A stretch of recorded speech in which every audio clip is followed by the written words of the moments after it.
In a small corner store, a solitary so crosses paths with a young black girl, an orphan living with her grandmother.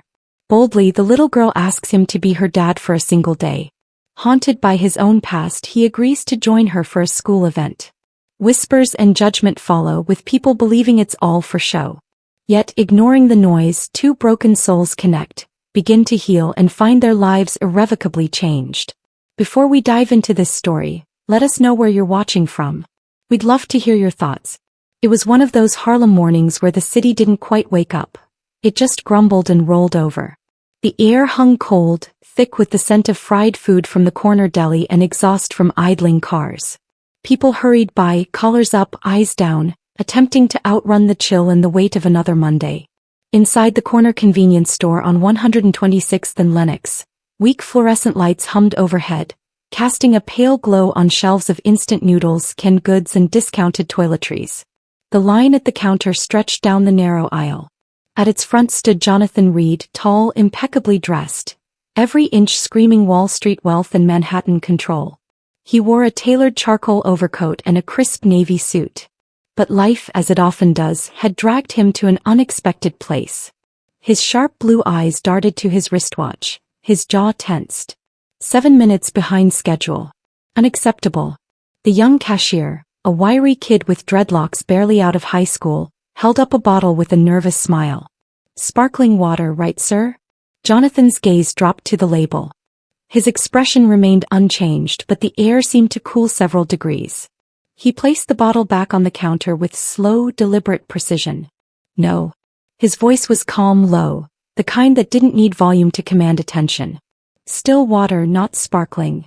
The kid fumbled with the register, cheeks flushing red, eyes darting to the receipt. I thought. Jonathan cut him off, not unkindly but with the precision of a ruler slicing paper. You thought wrong, he stated, adjusting his cuff with the elegance of a man who'd fired people for less. And now I'm late. His tone never rose, yet his presence did all the shouting. Behind him, the line shifted with restless energy. A woman with 2 children on her hip huffed. An older man in a faded Mets jacket muttered under his breath, but Jonathan paid them no mind. Then, slicing through the hum of quiet irritation, came a voice, small, high-pitched, startlingly clear, like a bell cutting through fog. Mister, could you be my daddy just for one day? The store went silent. Heads turned. Even the cashier froze, receipt forgotten mid-print. Jonathan turned slowly, with the controlled caution of a man accustomed to unpredictable boardrooms, but entirely unprepared for what he saw. Standing barely 3 feet away was a little girl, perhaps 6, no more. Her skin was warm, her eyes huge, dark, and impossibly hopeful, locked onto his with terrifying sincerity. Her tiny hands clutched the frayed strap of a cartoon-themed backpack, the fabric so worn it seemed to have seen more life than she had. Before Jonathan could process the question, an older woman rushed forward, breathless, worry etched into every line of her face. She was black too, mid-60s perhaps, with short gray curls tucked beneath a knitted beanie, her coat a faded wool number that had braved far too many winters. Her hands trembled as she reached for the girl's shoulders. Amara, she gasped, her voice low and heavy with exhaustion. Lord have mercy, child. You can't just run off like that. Her eyes flicked to Jonathan, wide with embarrassment, braced for confrontation. I'm so sorry, sir. The woman, Lucille, he would later learn, said quickly, pulling the girl gently back. She's got a big imagination, always saying things. But the little girl didn't budge.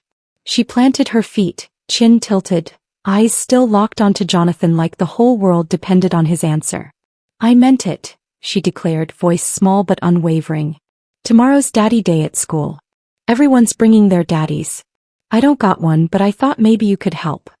Her words stumbled slightly at the edges, but her determination was solid steel. For the first time in years, Jonathan Reed completely forgot about the time, the line, the meeting downtown with the investment board. Forgotten was the water, the receipt, the scowls behind him. There was something about the way this child looked at him, without fear, without filter, as if somehow, even in her tiny world, she saw something in him worth asking for. Lucille's hands tightened on Amara's shoulders, her expression flickering between apology and something far heavier. Resignation, perhaps, or the deep, bone-weary knowledge of how hard the city could be. We're so sorry, she repeated, trying to guide Amara toward the door. We'll go, Jonathan's voice cut through the air, quiet but firm. Wait. They both froze. The store, the line, even the humming fridge unit seemed to pause. Jonathan's gaze settled on Lucille, calm but unyielding. Your granddaughter? He asked. The older woman nodded hesitantly. Amara Grace, she offered. Her grip softened slightly.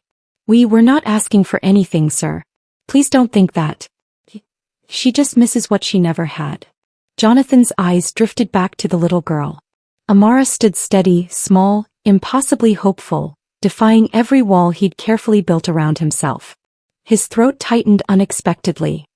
He thought of polished boardrooms with glass walls that reflected nothing but his own empty image, of expensive apartments that echoed with silence, of the photo he never took down, the one of his late wife and his little boy with the same stubborn eyes, lost in the space of a single shattering morning.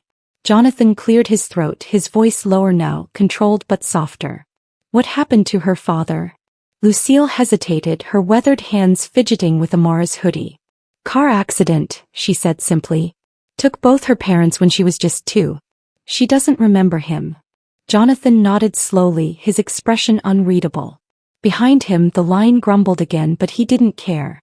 His carefully curated life, built on timelines and transactions, had never prepared him for this. A tiny, fearless voice asking for something no amount of money could buy. He exhaled, steady, deliberate. Tomorrow, he said at last, meeting Lucille's wary gaze. What time is Daddy Day? Lucille blinked, startled. 10 a.m. But you don't have to. I'll be there, he interrupted simply. Amara's eyes widened, her whole face lighting up as if Christmas morning had arrived early.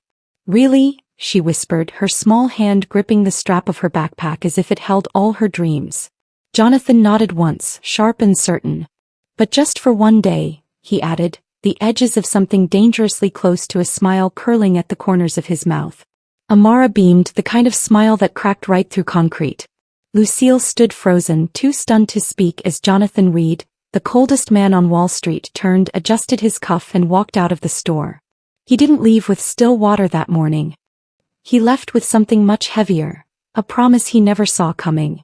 The morning air hung heavy over Harlem, thick with the smell of asphalt, old brick, and the faint sweetness of roasted nuts from a vendor cart down the block. The city always buzzed, horns, footsteps, snippets of sharp conversation. But here outside the squat red brick elementary school, there was an entirely different hum. Laughter spilled across the sidewalk in high, gleeful bursts.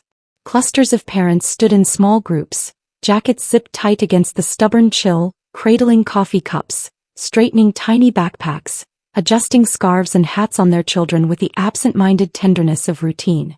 A painted sign over the double doors read, "Welcome to Daddy Day," in crooked, cheerful letters, the marker ink bleeding slightly from the morning fog. The playground behind the chain-link fence pulsed with chaotic energy, children darting across the cracked blacktop, their bright coats flashing like little beacons, the shrill trill of the recess whistle cutting through the air now and then. Jonathan Reed stood near the curb, hands in the pockets of his dark wool coat, feeling utterly, entirely out of place. He had traded his usual sharp armored suit for something softer. Navy slacks, a crisp blue sweater, leather shoes polished to a quiet shine. But still he looked like a man who had wandered onto the wrong movie set. The other men, fathers in faded jeans, worn Carhartt jackets, sneakers scuffed from playground runs, they belonged here. They knelt to tie tiny shoes, hoisted kids onto their shoulders, ruffled curls and braids with the ease of familiarity. Jonathan, by contrast, stood still, every movement calculated, his posture straight, his expression unreadable behind carefully controlled features. But his eyes, they drifted, searching, waiting. Then he saw her. Amara Grace barreling down the cracked sidewalk like a shot of sunlight on 2 legs. Her pink hoodie was a little brighter today, the sleeves still too long, bunched at her wrists. Her curls were pulled back into 2 uneven puffs, held by neon scrunchies that clashed delightfully with the faded blue of her backpack. She saw him before he fully saw her. Her tiny face lit up like Christmas morning, and she ran at full speed, no hesitation, weaving between adults with the confidence of a child who had already decided the world couldn't possibly say no to her. "Daddy," she called, her voice slicing through the morning noise, clear and certain. Heads turned. Conversations paused. A few of the parents, especially the older ones, followed her gaze, their expressions flickering with quiet confusion as they took in Jonathan. Tall, sharply dressed, white. Then back to Amara. Small, beaming, undeniably black. Jonathan's jaw tightened for the briefest moment, old instincts kicking in. But then Amara skidded to a stop right in front of him, her tiny fists clutching the fabric of his coat like it was the only thing anchoring her to the earth. Her smile stretched wide, missing a front tooth, her eyes shining with so much joy it made his carefully constructed defenses wobble. He crouched slightly, clearing his throat as if shaking off the sudden weight pressing on his chest. "You ready for this, troublemaker?" he asked quietly, arching one brow in the practiced, controlled way he used on board members when they thought they could surprise him. But there was no edge to it now, only something warmer, unfamiliar, unsettling in the best way. Amara grinned, rocking on her heels. "I've been ready since forever," she declared. "Come on," they said, "bring our daddies inside." Her small hand slipped into his without waiting for permission, and Jonathan let her lead him, the warmth of her fingers surprisingly steady in his palm. They stepped through the front doors together, and the building swallowed them into an entirely different world. The hallway smelled of crayons, floor wax, and faintly of cafeteria pizza. Bright posters lined the walls. "Kindness counts. Reading is cool." A lopsided construction paper collage of Martin Luther King Jr. and children's artwork adorned every spare inch of corkboard. Laughter echoed down the corridor, blending with the clatter of tiny sneakers and the soft, exhausted voices of teachers ushering groups toward classrooms. As they approached Amara's room, Jonathan caught the looks again. Curious, lingering glances from other adults, some puzzled, some faintly judgmental. A few smiled politely but most watched, processing. He could practically hear the quiet math in their heads, the mismatched skin tones, the expensive watch on his wrist, the faint Wall Street sheen that clung to him no matter how dressed down he appeared. He wasn't supposed to be here, not in this hallway, not holding the hand of a little girl who didn't look like him, in a neighborhood that wasn't his, surrounded by families that understood struggle in a way he never had to. But Amara didn't care. She pulled him forward with determined little steps, her voice bouncing with excitement as they reached the classroom door. Inside it was chaos, the kind that only happens when 6-year-olds are hopped up on juice boxes and the novelty of their parents invading their world. There were craft tables littered with glitter glue and construction paper. A makeshift photo booth in the corner where kids posed with oversized fake mustaches and superhero capes. Paper crowns and stickers littered every surface. And at the center of it all, a hand-painted sign above the chalkboard read, "Daddy and Me Day." Jonathan hesitated at the threshold for a heartbeat too long, his polished shoes hovering over the worn linoleum, but Amara tugged him firmly inside. Her classmates barely noticed them at first, too busy building Play-Doh castles and squabbling over who got the blue glitter marker. Then Amara spoke, her voice high and proud. "This is my daddy," she announced, turning to face the room, her little hand still wrapped securely in his. "Just for today." Silence rippled across the room like a small, contained shockwave. A few parents looked up. A teacher, young mid-30s with curly brown hair and a welcoming smile that faltered ever so slightly, stepped forward. Her name tag read, Mrs. Bailey. She blinked at Jonathan, momentarily thrown off by the declaration, but recovered quickly, reaching out a hand. "Mr. Reed," she asked, her voice warm, her eyes still darting with questions she clearly bit back. Jonathan shook her hand, his grip steady, his expression neutral but polite. "Just for today," he confirmed evenly, echoing Amara's words like a quiet contract. Mrs. Bailey nodded, visibly relieved, ushering them further into the room. The next hour passed in a blur of awkwardness and quiet revelation. Jonathan fumbled with safety scissors, his large hands clumsy next to Amara's tiny, determined fingers as they cut shapes for a paper crown. She giggled relentlessly as he tried and failed to properly apply glitter glue without coating his sleeves. The other dads eyed him cautiously, a few recognizing his face from financial news segments, whispering among themselves, but no one dared approach. And Amara, blissfully oblivious to the subtle tension around them, dragged him from station to station, her joy undented, her small body practically vibrating with excitement. At the Play-Doh table she molded 3 little figures. A tall one with pretend glasses, a tiny one with curls, and an older woman with a bun. "That's us," she whispered to him conspiratorially, as if they were the only two people in the room. Me, you and Granny. Jonathan stared at the squishy figures, his throat tightening unexpectedly. The clumsy Play-Doh man in a suit looked ridiculous, but somehow it was perfect. Later, during story time, Amara climbed into his lap without hesitation, curling against him like it was the most natural thing in the world. She handed him a tattered book titled My Daddy is a Superhero, her eyes shining with expectation. Jonathan hesitated only a second, then opened the book. His voice, usually reserved for cutting boardroom negotiations, softened, warming each line as around him the other fathers read aloud, and the quiet hum of belonging finally settled, tentative but real. The cafe wasn't much, tucked between a pawn shop and a discount beauty supply store, but it was warm inside, and that was enough for now. The windows were fogged from the breath of the room, the air heavy with the scent of burnt coffee, old floor polish, and the sugary edge of stale pastries. The tables were scratched. The chairs wobbled if you leaned wrong. But nobody seemed to care. It wasn't the kind of place you stayed for the food. It was where people came to rest, to catch their breath from the weight the city never stopped pressing down on them. Jonathan Reed sat by the window, his coat draped over the chair beside him, his fingers curled around a chipped ceramic mug that steamed faintly. Across from him sat Lucille, her expression unreadable, her hands wrapped tight around her own cup, as if it was the only thing steadying her in that moment. Her coat was still zipped halfway, worn wool faded from too many winters, the edges frayed at the sleeves. Her hair, a cloud of silver curls tucked beneath a navy knit hat, framed a face lined with years, but her dark eyes were sharp as glass, watching him like she expected him to break. Amara sat between them on the bench, her small legs swinging beneath the table, her pink hoodie sleeves bunched at her wrists, her curls wild around her face. She hummed to herself quietly, stirring her hot chocolate with careful precision, unaware of the tension coiled in the space above her head. The silence stretched long and taut, filled with everything neither of them wanted to say first. Lucille was the one to break it, her voice low, her words carrying the weight of a woman who'd had to guard what little she had left. You didn't have to come this morning, she said simply. Not as a thank you, not as an accusation, just a fact. A lot of folks say things to kids to shut them up. You showed up. Jonathan's eyes drifted to Amara. Her small face glowed with the kind of hope that was dangerous if you weren't careful with it. He cleared his throat, the words unfamiliar in his mouth. I told her I would, he replied, quiet but steady. I don't say things I don't mean.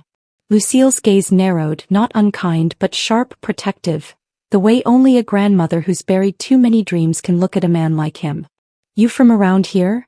The words weren't curiosity, they were a test. Jonathan shook his head slightly. Downtown, he answered, and it sounded as foreign here as it felt. Midtown offices, uptown apartment. I'm not from this neighborhood. Lucille snorted faintly, her lips twitching like she'd expected as much. Figured, she muttered, her fingers tightening on the cup before she leaned in slightly, her voice dropping low, steady as stone. So why are you here, Mr. Reed? Why walk into that school like you belong in her life? What is it you're really looking for? The air in the cafe pressed in heavy, humming faintly with the noise of coffee grinders and soft conversation. Jonathan could have lied, could have dressed it up in charity talk or polite half-truths that went down easy. But there was no boardroom here, no strategy, just a grandmother, a little girl, and the quiet ache that had followed him like a shadow for far too long. My wife's name was Elise, he started, and the words cracked just slightly at the edges. His eyes stayed steady, but there was something raw beneath the surface now, old and sharp. Our son was named James. He had my eyes in her laugh. He paused, the memory hitting him harder than he expected. 3 years ago I missed his school project. Volcanoes, papier-mâché, glitter, the whole thing. I promised him I'd be there next time, but I had meetings, numbers to chase, deadlines. His jaw flexed, his knuckles whitened around the mug. Elise took him alone. Drunk driver ran a red light 3 blocks from our apartment.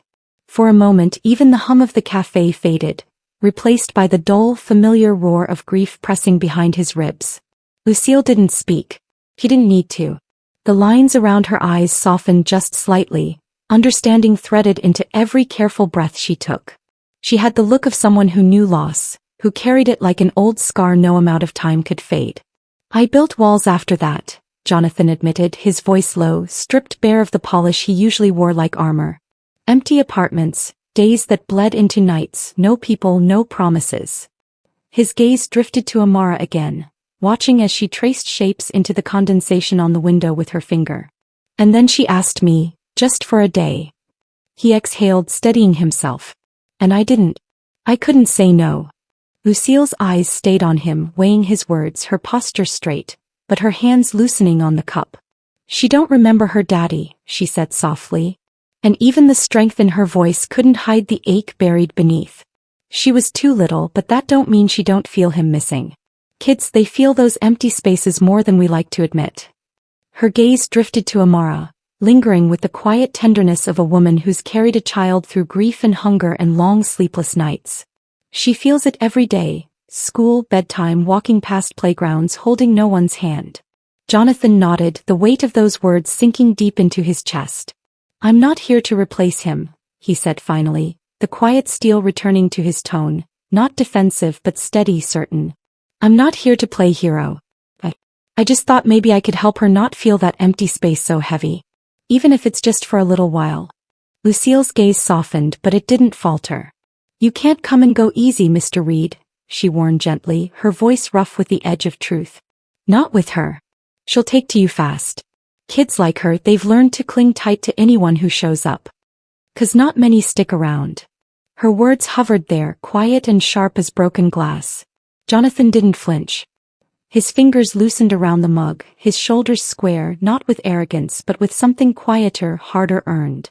I know what it's like to lose a child, he said, his voice steady, the cracks showing in all the right places. And I won't walk away from that again. For the first time Lucille leaned back, her posture easing just a fraction.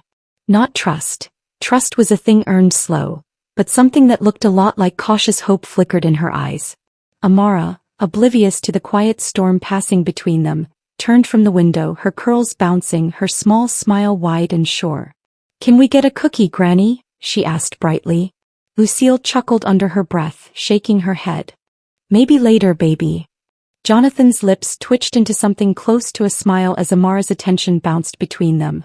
The heaviness still lingered, the past pressed in like fog outside the glass. But for the first time in 3 years, Jonathan Reed didn't feel like he was suffocating beneath it. Not entirely. The late afternoon sun hung low over the elementary schoolyard, casting long shadows across the cracked pavement and chain-link fence.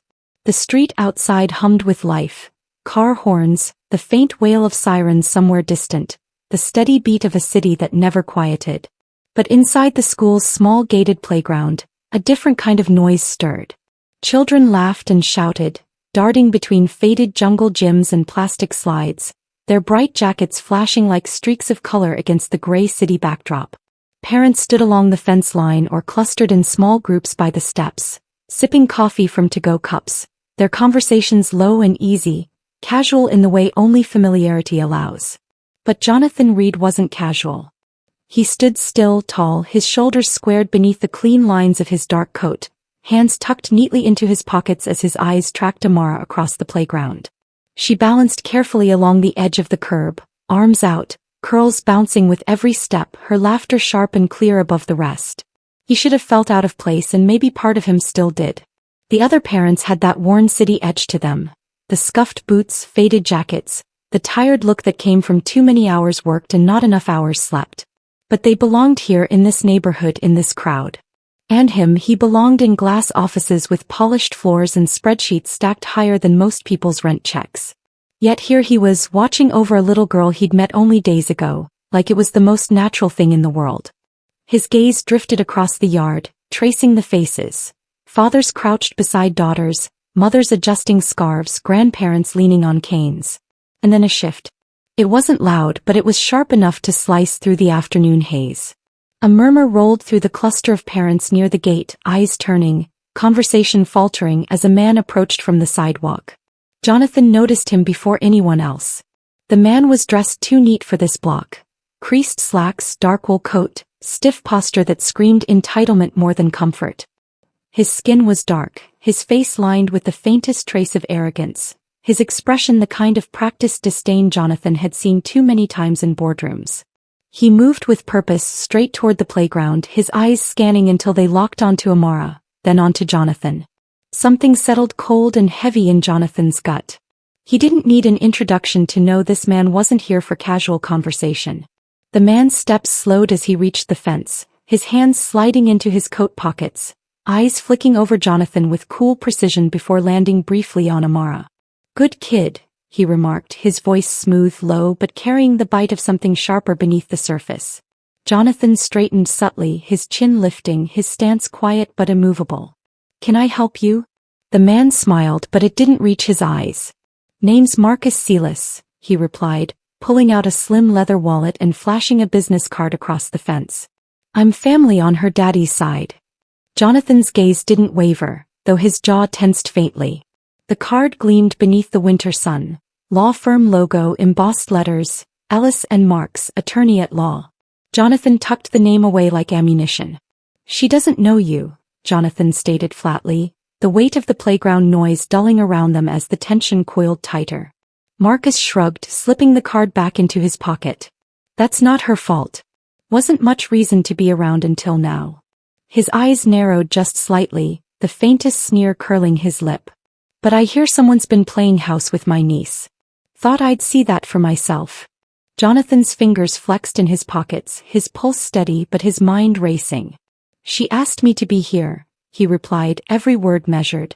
"And I don't answer to you." The other parents were watching now, quiet, uncertain, some shifting uneasily. A few exchanged looks that held more history than words could explain. It wasn't just about the man at the fence. It was about what he represented. Old grudges, family fractures, unseen battles over belonging, and maybe Jonathan realized something else entirely, something sharper. Marcus's gaze hardened, his smile fading like smoke. "You think this is a game?" His voice dipped barely above a whisper but laced with venom. "You don't know this neighborhood. You don't know her family. You don't know what it means to stay." Jonathan's eyes narrowed, the polished, practiced stillness of years spent at negotiation tables settling over his frame like armor. "I know enough," he replied evenly, his voice low, steady. "I know she deserves someone who shows up." Marcus scoffed softly, straightening, his expression cool but laced with quiet warning. "You're not family," he said simply, like a verdict handed down. "And you won't be." His gaze swept the playground once more, lingering on Amara, then flicking back to Jonathan. "This isn't over," he added, turning with the sharpness of a man used to doors opening for him, not slamming shut. Jonathan watched him disappear down the sidewalk, the faint tremor of anger simmering beneath his ribs. Not hot but controlled, cold, steady. The other parents whispered, the tension lingering in the air like static. But when Amara came skipping back across the pavement, her small hand slipping into his, her smile wide, unburdened, Jonathan exhaled slowly, his fingers tightened gently around hers, his gaze lingering on the corner where Marcus had vanished. "What's wrong?" Amara asked, tilting her head up, her eyes round, curious. Jonathan forced a faint smile, the edges tight. "Nothing you need to worry about," he replied softly, his voice quiet, but carrying the quiet steel of a promise buried beneath. "Not while I'm here." And as the playground swallowed them back into its noisy, chaotic rhythm, Jonathan Reed stood steady, his grip firm, his heart prepared for the first time in years to fight for something worth keeping. The night had settled over Harlem like a soft wool blanket, heavy with the promise of snow that hadn't yet fallen. The sidewalks glistened faintly under the streetlights, patches of ice creeping along the curbs. The city quieter now, subdued beneath the weight of winter and the hour. On the rooftop garden of Jonathan Reed's building, the city looked different. Smaller, quieter, stripped of its hard edges. The lights stretched out in every direction, glittering dots scattered across the darkness, and for once they didn't look cold. Amara's eyes lit up the moment she stepped onto the rooftop, her small hand tightening around Jonathan's as she took in the twinkling lights, the cupcakes neatly arranged beside the plates, the simple place settings etched with their names in neat black script. Her curls bounced as she all but skipped toward the table, her worn sneakers squeaking faintly on the stone.